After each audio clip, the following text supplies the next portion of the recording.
प्यारे साथियों, भाइयों बहनों, जैसा कि आप लोग जानते हैं, पिछले 3 क्लास में हम लोग अप्लाइड मैथमेटिक्स का चैप्टर 1 पढ़ रहे हैं। उसमें आज हम लोग बोट्स एंड स्ट्रीम्स के बारे में पढ़ेंगे। आइए सबसे पहले समझते हैं इसका कैसा स्ट्रक्चर होता है, किस तरह से ये काम करता है। जैसे मान लेते हैं कि ये एक कोई रिवर है, ये इसके करंट का डायरेक्शन है, स्ट्रीम का डायरेक्शन है। तो अब अगर कोई पर्सन इधर से इस डायरेक्शन में चलेगा तो इसको कहेंगे हम लोग अप स्ट्रीम, और यही चीज अगर स्ट्रीम के डायरेक्शन में इधर की ओर चलेगा इसको कहते हैं down stream.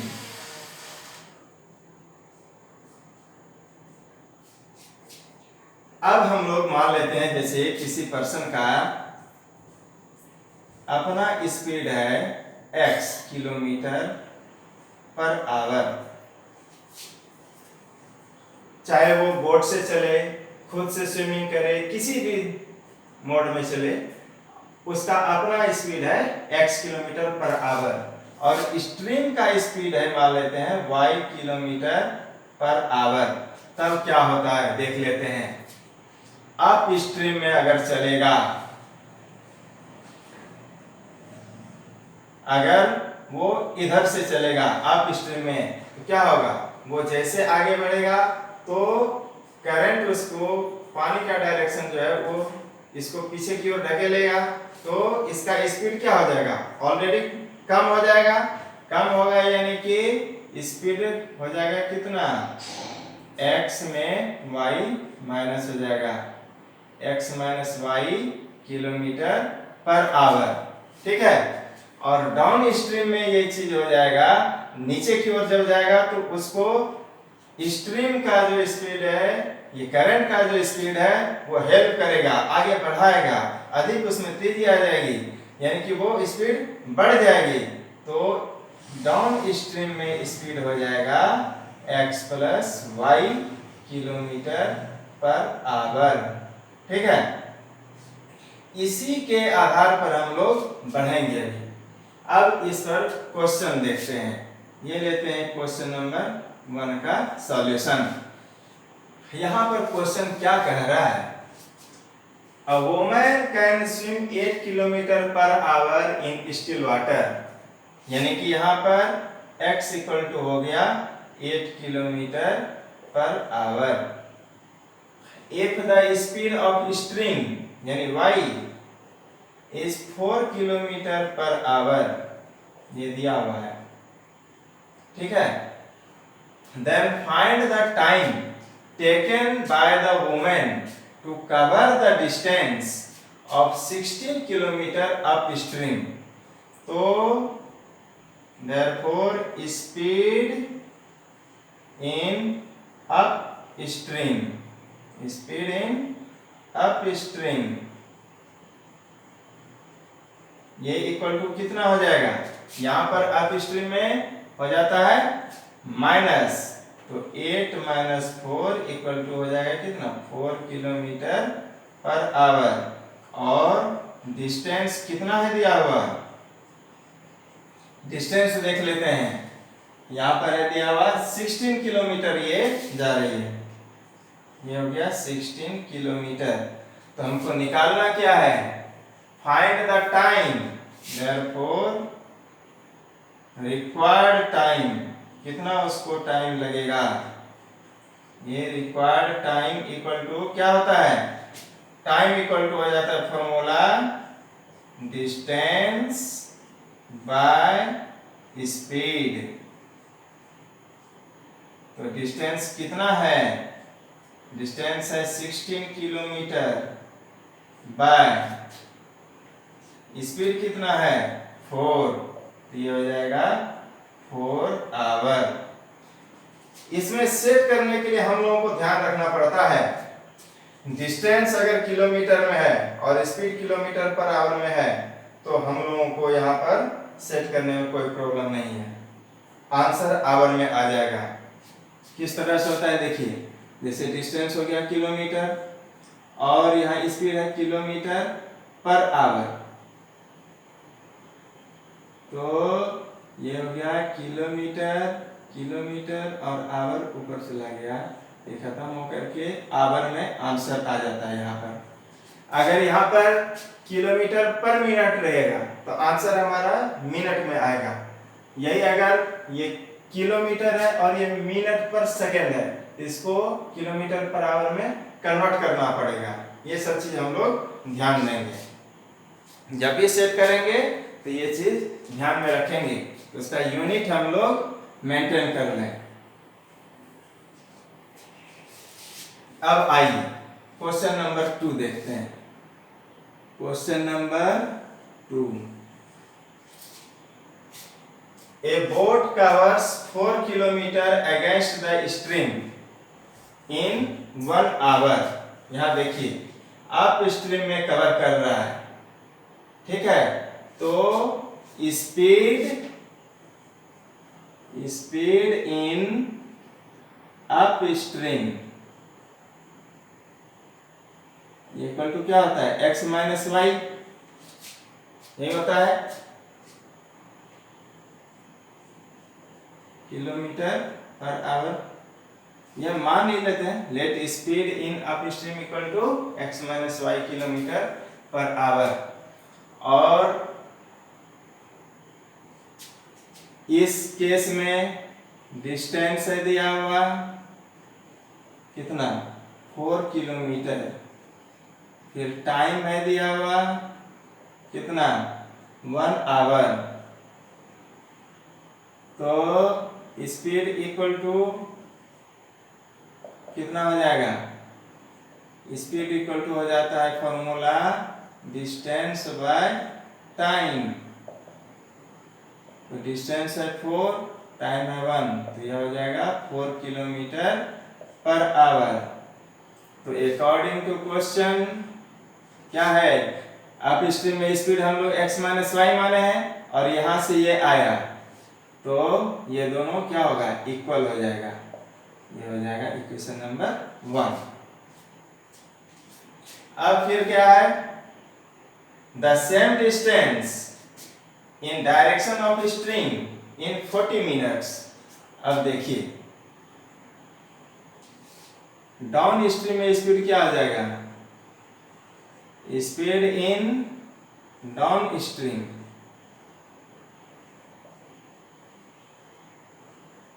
Equal to plus हो जाता है x plus y kilometre per hour. अब डिस्टेंस वही रह जाएगा, देखिए डिस्टेंस है वही 4 किलोमीटर, लेकिन टाइम चेंज हो गया है, 40 मिनट हो गया है। तो इसको पहले आवर में कन्वर्ट करेंगे, आवर में कन्वर्ट करने के लिए 60 से डिवाइड करना पड़ेगा, तो ये कट जाएगा 2 से 3, 2 से 2 हो जाएगा 2/3 आवर्स, ठीक है। अब हम लोग बढ़ते हैं फिर से स्पीड का फॉर्मूला पर। तो स्पीड इक्वल टू क्या हो जाएगा, डिस्टेंस बाय टाइम। डिस्टेंस यहाँ कितना है 4, बाय टाइम है क्या 2/3, तो 4 इंटू 3/2, 2 से कट गया 2, 6 किलोमीटर पर आवर, ठीक है। और हम लोगों ने जो यहाँ लिया हुआ है x प्लस वाई, तो यहाँ पर फिर से क्या हो जाएगा, according to question x plus y equal to 6, ये हो जाएगा इक्वेशन नंबर 2। यहाँ पर x और y क्या है, हम लोग ऊपर में लिख सकते हैं, let x be the speed of boat and y be the speed of the stream, ठीक है। इसको अब सॉल्व करेंगे तो हम लोगों को निकल जाएगा स्पीड ऑफ बोट और स्पीड ऑफ स्ट्रीम।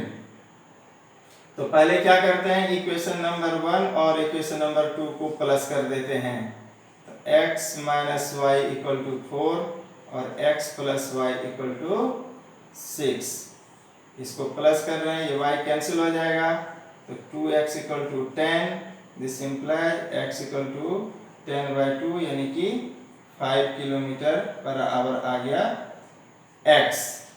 और यही x का वैल्यू अगर हम लोग किसी इक्वेशन में पुट कर देंगे तो वैल्यू ऑफ y आ जाएगी। हम लोग इधर रब करते हैं और सॉल्व करते हैं आगे। अगर आप लोगों को एग्जाम में पूछा जाए find speed of the boat and speed of the stream, तो x और y का वैल्यू निकाल लेंगे। यहाँ पर स्पीड ऑफ द बोट आ चुका है, स्पीड ऑफ द स्ट्रीम के लिए क्या करेंगे, इक्वेशन नंबर 1 में या 2 में किसी में पुट कर देंगे। फ्रॉम इक्वेशन नंबर 1 यहाँ पर पुट कर देंगे ये x का वैल्यू, यह कितना हो जाएगा 5 minus y equal to 4, this implies 5 minus 4 equal to y, therefore y equal to 1 kilometre per hour में हो गया। तो क्या लिखेंगे, speed of the boat equal to कितना हो जाएगा, यहाँ पर x का जो वैल्यू है वही है, या लिख लो x equal to 5 kilometre per hour, और speed of the stream equal to y, यानी y का वैल्यू कितना आया 1 किलोमीटर पर आवर। बहुत बार एग्जाम में यही निकालने के लिए देता है, तो हम लोग यहाँ निकाल करके छोड़ देंगे, यहाँ पर आकर आंसर हो जाएगा। लेकिन हम लोगों को क्या कह रहे हैं यहाँ, how long will it take to go 10 kilometre in still water. Still water में जो बोट का अपना स्पीड होगा उसी स्पीड से चलेगा, तो देयरफॉर टाइम, या यहाँ लिख देंगे रिक्वायर्ड टाइम, जो हम लोगों को पूछा जा रहा है, therefore required time equal to कितना हो जाएगा, डिस्टेंस बाय स्पीड होता है formula, time equal to distance by speed. तो डिस्टेंस कितना है, डिस्टेंस हमारे पास है 10 किलोमीटर और बोट का स्पीड कितना है 5, तो ये हो जाएगा 2 आवर आंसर। यहाँ पर हम लोग आकर के इस क्वेश्चन का आंसर लिख देंगे। हालांकि इस क्वेश्चन में स्पीड ऑफ द स्ट्रीम निकालने के लिए नहीं कहा गया है, ये चीज निकालने की कोई आवश्यकता नहीं है, लेकिन कि ये कोई जरूरी नहीं है कि एग्जामिनेशन में यही क्वेश्चन आए। अगर एग्जामिनेशन में स्पीड ऑफ द स्ट्रीम कहेगा निकालने के लिए तो हम लोग ऐसे निकालेंगे, इसलिए हमने यहाँ पर ये बता दिया। आइए अब हम लोग चलते हैं क्वेश्चन नंबर 3 पर। क्वेश्चन नंबर 3 आपका क्या कहता है, सबसे पहले इसको ध्यान से समझेंगे। किसी भी क्वेश्चन को सॉल्व करने से पहले उस क्वेश्चन के बारे में हम लोग को जान लेना चाहिए कि इसमें क्या क्या दिया हुआ है और क्या हमसे पूछा जा रहा है। ठीक है, इधर हम लोग थोड़ा क्लियर कर लेते हैं।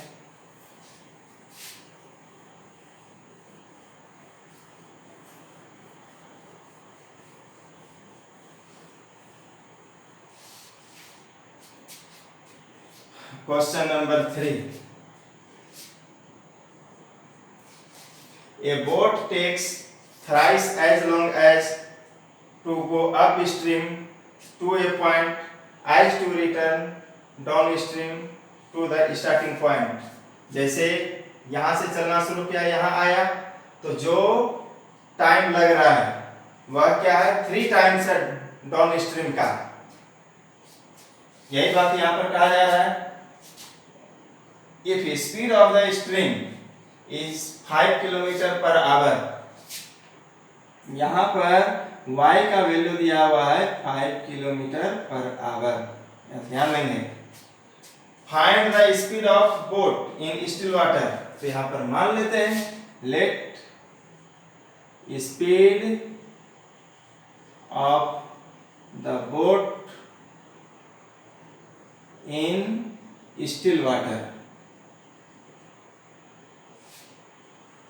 Still water equal to x kilometre per hour. ये मान लिए। अब हम लोगों को speed in upstream, speed in upstream equal to क्या होता है, x माइनस वाई। तो यहाँ पर x माइनस 5 हो जाएगा किलोमीटर पर आवर। और स्पीड इन डाउन स्ट्रीम ये इक्वल टू क्या हो जाएगा, x प्लस वाई। यहाँ y का वैल्यू है 5, तो x plus 5 kilometre per hour. ये हो गया। अब हम लोग बढ़ते हैं क्वेश्चन पर, जो कह रहा है A boat takes thrice as long as to go upstream to a point as to return downstream। अब मान लेते हैं कि यहाँ से यहाँ तक का डिस्टेंस, कुछ तो डिस्टेंस होगा, y डिस्टेंस है, नहीं y यहाँ पर हम लोग ले लेते हैं तो कुछ दूसरा z मान लेते हैं, ये z किलोमीटर है। तो अकॉर्डिंग टू क्वेश्चन या डिस्टेंस ही लिख देंगे कुछ भी। तो z बाय अप स्ट्रीम में जाने में क्या टाइम लगेगा, डिस्टेंस हो गया z बाय अप स्ट्रीम का speed x minus 5 equal to z by x plus 5 downstream का टाइम। अब जो कर रहा है वो कर देंगे यहाँ पर, up stream is thrice that of down stream. इसका टाइम डाउन स्ट्रीम में जाने में जो टाइम लग रहा है इसका ये 3 टाइम्स है, ठीक है। इसका 3 टाइम्स है, इसको 3 से मल्टीप्लाई कर देंगे, ये आ जाएगा इक्वेशन। ये क्या हो रहा है यहाँ पर, z कैंसिल हो गया, तो 1 by x minus 5 equal to 3 by x plus 5। ये अब क्रॉस मल्टीप्लीकेशन होगा, x plus 5 equal to 3x minus 15। इस पूरे का इससे मल्टीप्लाई, इसका इससे मल्टीप्लाई, तो 5 plus 15 equal to 3x minus x। यह क्या आ जाएगा, 2x equal to 20। This implies x equal to 20/2 यानी कि 10 किलोमीटर पर आवर। ये हो जाएगा आंसर। हम लोगों को यही निकालना था, find the speed of boat in still water. हम लोग यहाँ पर माने हुए हैं, let speed of the boat in still water equal to x kilometre per hour. यहाँ पर आकर हमारा आंसर हो जाता है। अब बढ़ते हैं क्वेश्चन नंबर 4 पर। क्वेश्चन नंबर 4 क्या कहता है, The speed of a boat in still water is 12 kilometre per our. तो यहाँ पर यानी कि x इक्वल टू क्या दिया है, 12 kilometre per hour. And the speed of the stream is 2 kilometre per hour. y equal to है दिया हुआ 2 किलोमीटर पर आवर। अब फिर है A person rows to a place at a distance of 70 kilometer and returns back। यहाँ पर distance है दिया हुआ 70 किलोमीटर। इसी में वो अप स्ट्रीम में भी जाता है और डाउन स्ट्रीम में भी आता है। A person rows to a place at a distance of 70 kilometer and returns back to the starting point, find the total time taken by him। तो total time taken ये इक्वल टू कितना हो जाएगा, distance bye, अगर ये up stream में जा रहा है तो क्या हो जाएगा, x माइनस वाई यानी कि 12 माइनस 2 प्लस, अगर डाउन स्ट्रीम में जा रहा है तो क्या हो जाएगा, ये स्पीड प्लस हो जाएगा 12 प्लस 2। अब इसी को सॉल्व कर देंगे तो आंसर आ जाएगा 70/10 प्लस 70/14। तो ये कितना हो जाएगा, 10 से कट जाएगा 7 टाइम्स और 14 से कट जाएगा 5 टाइम्स। तो 7 + 5 दिस इज 12 आवर्स आंसर। इस तरह से यहाँ पर आकर आंसर हो जाता है। इस तरह के और भी बहुत सारे क्वेश्चंस हैं बुक में दिए हुए, बहुत सारे बुक्स हैं उसमें, इसके आधार पर वो सभी क्वेश्चन को हम लोग सॉल्व कर सकते हैं। आगे हम लोग नेक्स्ट डे कंटिन्यू करेंगे। आज हम लोग यहीं तक रखते हैं। धन्यवाद।